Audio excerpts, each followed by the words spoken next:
I begin in the name of God, the most gracious, the most merciful. जुस्तजू जिसकी थी उसको तो न पाया हमने, इस बहाने से मगर देख ली दुनिया हमने। तुझको रुस्वा न किया, तुझको रुस्वा न किया, खुद भी पसेमा न हुए। इश्क की रश्म को, इश्क की रश्म को इस तरह निभाया हमने। जुस्तजू जिसकी थी उसको तो न पाया हमने। कब मिले थे कहाँ बिछड़े थे हमें सब कुछ याद है। जिंदगी तुझको तो बस ख्वाब में देखा हमने। जुस्तजू जिसकी थी उसको तो न पाया हमने। ऐ मेरे महबूब गुलाब, और सुनाए भी तो क्या हाल अपना। उम्र का लंबा सफर तय किया तन्हा हमने। जुस्तजू जिसकी थी उसको तो न पाया हमने। उज्जैन नगरी में महासेन नाम का राजा राज करता था। उसके राज्य में वासुदेव शर्मा नाम का एक ब्राह्मण रहता था, जिसके गुनाकर नाम का बेटा था। गुनाकर बड़ा जुआरी था। वह अपने पिता का सारा धन जुए में हार गया। ब्राह्मण ने उसे घर से निकाल दिया। वह दूसरे नगर में पहुंचा। वहां उसे एक योगी मिला। उसे हैरान देखकर उसने कारण पूछा तो उसने सब बता दिया। योगी ने कहा, लो पहले कुछ खा लो। गुनाकर ने जवाब दिया, मैं ब्राह्मण का बेटा हूँ, आपकी भिक्षा कैसे खा सकता हूँ। इतना सुनकर योगी ने सिद्धि को याद किया। वह आई। योगी ने उससे आवभगत करने को कहा। सिद्धि ने एक सोने का महल बनवाया और गुनाकार उसमें रात को अच्छी तरह से रहा। सवेरे उठते ही उसने देखा कि महल आदि कुछ भी नहीं है। उसने योगी से कहा, महाराज उस स्त्री के बिना अब मैं नहीं रह सकता। योगी ने कहा, वो तुम्हें एक विद्या प्राप्त करने से मिलेगी और वह विद्या जल के अंदर खड़े होकर मंत्र जपने से मिलेगी। लेकिन जब वह लड़की तुम्हें मेरी सिद्धि से मिल सकती है तो तुम विद्या प्राप्त करके क्या करोगे। गुनाकर ने कहा, नहीं मैं स्वयं वैसा करूंगा। योगी बोला, कहीं ऐसा न हो कि तुम विद्या प्राप्त न कर पाओ और मेरी सिद्धि भी नष्ट हो जाए। पर गुनाकर न माना। योगी ने उसे नदी के किनारे ले जाकर मंत्र बता दिए और कहा कि जब तुम जप करते हुए माया से मोहित होगे तो मैं तुम पर अपनी विद्या का प्रयोग करूंगा। उस समय तुम अग्नि में प्रवेश कर जाना। गुनाकर जप करने लगा। जब वह माया से एकदम मोहित हो गया तो देखता क्या है कि वह किसी ब्राह्मण के बेटे के रूप में पैदा हुआ है। उसका ब्याह हो गया, उसके बाल बच्चे भी हो गए। वह अपने जन्म की बात भूल गया। तभी योगी ने अपनी विद्या का प्रयोग किया। गुनाकर माया रहित होकर अग्नि में प्रवेश करने को तैयार हुआ। उसी समय उसने देखा कि उसे मरता देख उसके माँ बाप और दूसरे लोग रो रहे हैं और उसे आग में जाने से रोक रहे हैं। गुनाकार ने सोचा कि मेरे मरने पर ये सब भी मर जाएंगे और पता नहीं कि योगी की बात सच हो या न हो। इस तरह सोचता हुआ वह आग में घुसा तो आग ठंडी हो गई और माया भी शांत हो गई। गुनाकर चकित होकर योगी के पास आया और उसे सारा हाल बता दिया।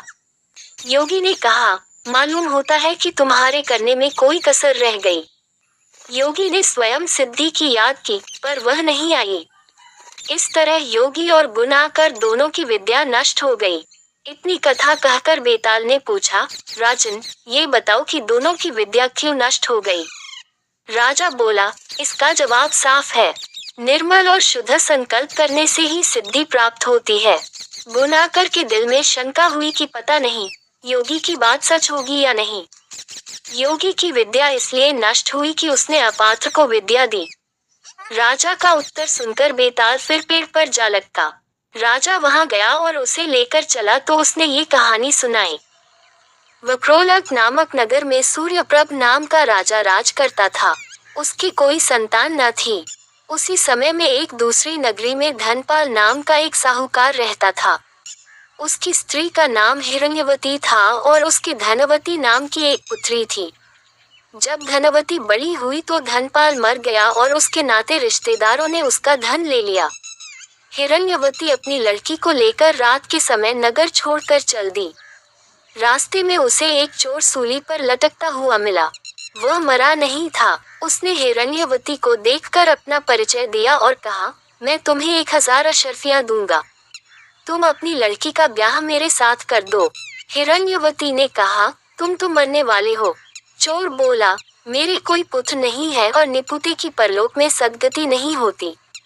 अगर मेरी आज्ञा से और किसी से भी इसके पुत्र पैदा हो जाएगा तो मुझे सद्गति मिल जाएगी। हिरण्यवती ने लोभ के वश होकर उसकी बात मान ली और धनवती का ब्याह उसके साथ कर दिया। चोर बोला, इस बड़ के पेड़ के नीचे अशर्फियां गड़ी हैं, सो ले लेना और मेरे प्राण निकलने पर मेरा क्रियाकर्म करके तुम अपनी बेटी के साथ अपने नगर में चली जाना। इतना कहकर चोर मर गया। हिरण्यवती ने जमीन खोदकर अशर्फियां निकाली, चोर का क्रियाकर्म किया और अपने नगर में लौट आई। उसी नगर में वसुदत्त नाम का एक गुरु था, जिसके मनस्वामी नाम का शिष्य था। वह शिष्य एक वेश्या से प्रेम करता था।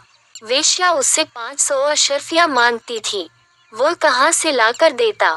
संयोग से धनवती ने मनस्वामी को देखा और वह उसे चाहने लगी। उसने अपनी दासी को उसके पास भेजा। मनस्वामी ने कहा कि मुझे 500 अशर्फियां मिल जाए तो मैं एक रात धनवती के साथ रह सकता हूँ। हिरण्यवती राजी हो गई। उसने मनस्वामी को 500 अशर्फियां दे दी। बाद में धनवती के एक पुत्र उत्पन्न हुआ। उसी रात शिवाजी ने सपने में उन्हें दर्शन देकर कहा, तुम इस बालक को 1000 अशर्फियों के साथ राजा के महल के दरवाजे पर रखाओ। माँ बेटी ने ऐसा ही किया। उधर शिवाजी ने राजा को सपने में दर्शन देकर कहा, तुम्हारे द्वार पर किसी ने धन के साथ लड़का रख दिया है, उसे ग्रहण करो।